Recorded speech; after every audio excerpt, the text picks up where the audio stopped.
Hello and welcome to Team 2171 safety training for our 2015-2016 season. My name is Maggie. I am a second-year safety captain with the team. I got involved with it my junior year because I fell in love with it. But this was made for students who could not attend the original safety training meeting and for teams who are just looking for something to go off of for safety. So let's get started. Personal protective equipment, which is PPE. Any science classroom will probably go around and teach this in the first or second day, but we like to reiterate it. We use PPE on a daily basis at our warehouse with eye protection, hand protection, earplugs, shoes, and long pants. Our environment is mostly related with a machine shop. We need to make sure we protect ourselves and not act stupidly with machines that we shouldn't be.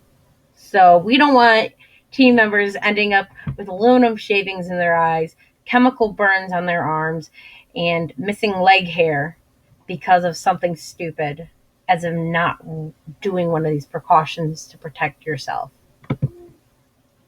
Safety glasses are a must with first. It's something that the first culture embraces. We use these in case of flying particles and chemical exposures, which you get exposed to a lot in your build season and at competition.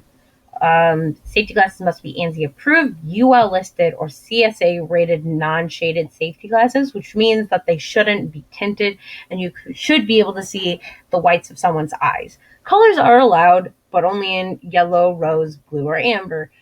But they're a lot more expensive to get besides the clear safety glasses. Most teams, from what I understand, supply their own team's safety glasses. I know our team does.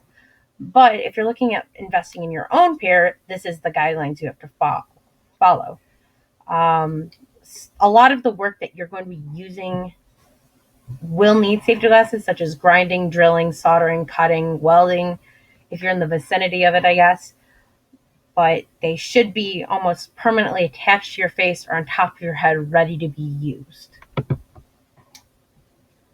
Gloves are needed in certain situations in our warehouse in any environment. Hand gloves are used to protect against heat, electrical, chemical, and mechanical hazards. We use it with gloves with soldering. We use it sometimes with wiring. We have to use them when we're cleaning up if a battery spills. We have to make sure that we have the proper gloves to make sure that we don't get burns on our hands. And mechanical hazards is picking up the robot and moving it from one destination to another. These are used when lifting or moving the bot, but you just should have them on you at all times. Every season, we make sure that the gloves are clear of any signs of damage before we let people use them. We throw old gloves away and we possibly restock and replace gloves that have been thrown out. So we always make sure that our team safety is a top priority. Safety guards are used on almost all the equipment in our warehouse. Never under any circumstance should you use a power tool without the safety guard in place. It is completely dangerous and completely idiotic to use a tool without that safety guard.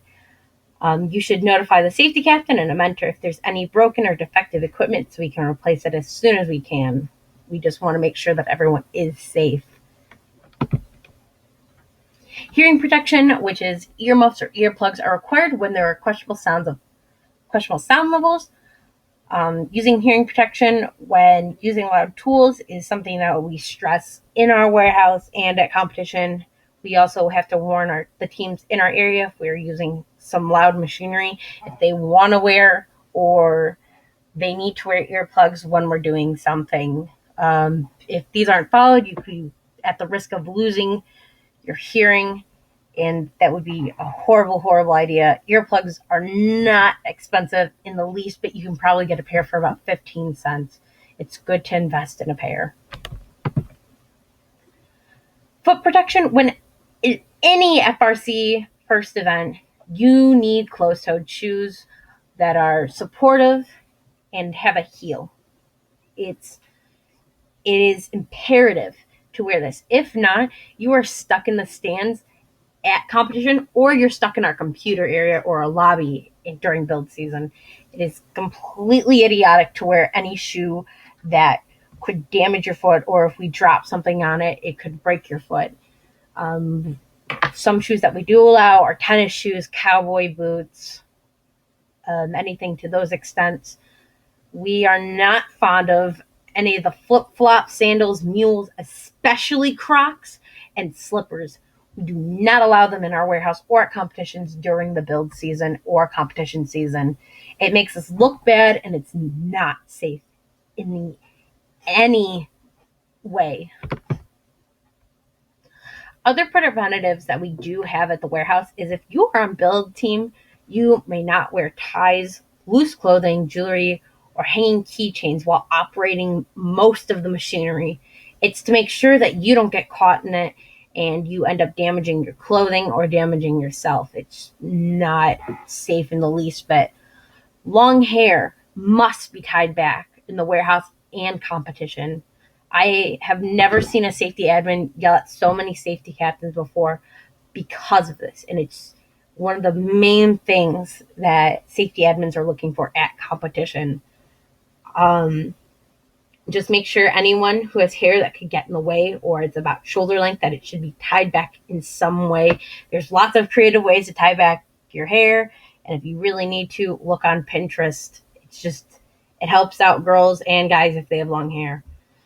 With another rule in our warehouse is you may not run around and act like a goon, or you may not run around and act like a goon at FRC events unless it's an emergency, which we don't suggest acting like a goon in emergencies.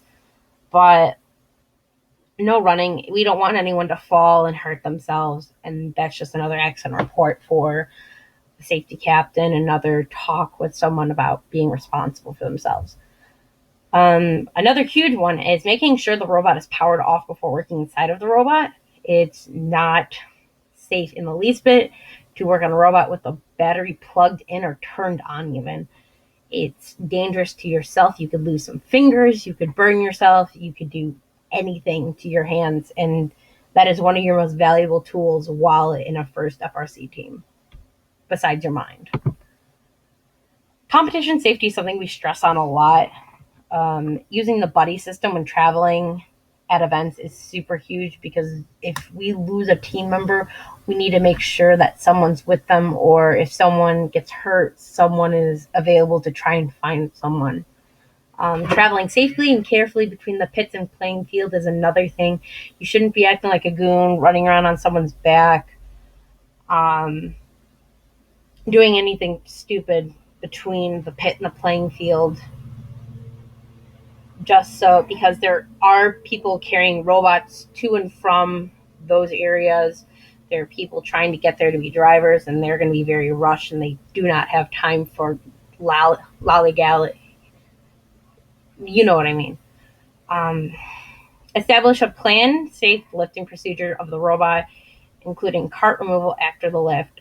You should have a plan set out for how you're taking the robot onto the field by talking with other teams on your side, and taking it off the field by talking with teams. It's a huge communication error that happens a lot.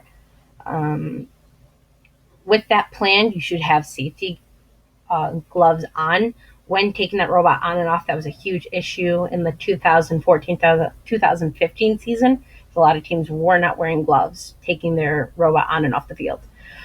Wear safety glasses at all times while in pits and playing field. You must have them on, just because you are in lots of contact with the robot itself.